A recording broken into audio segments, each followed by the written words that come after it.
সজনা ডাঁটাকে আলু দিয়ে বেগুন দিয়ে ঝোল হবে। সজনা ডাঁটা খাওয়া খুব ভালো। এই দেখো বেগুন আলু বেগুন উচ্ছাকে ভেজে রেখেছি, আর এই যে সজনা ডাঁটা দিয়ে আলু দিয়ে একটু মশলা কষে দেবো। কষে দিয়ে একটু এড়াইতে পারাকে ভাত দিয়ে যাই করবে, এত সুন্দর রান্না হবে। কেন সজনাটা খাওয়া খুব ভালো শরীরের পক্ষে, জন্ডিস ফন্ডিস এসব হবে না।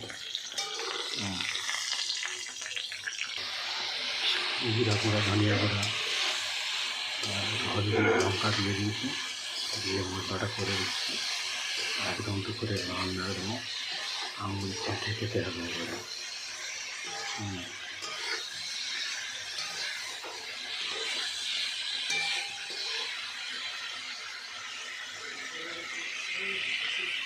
ভালো সুন্দর লাগবে।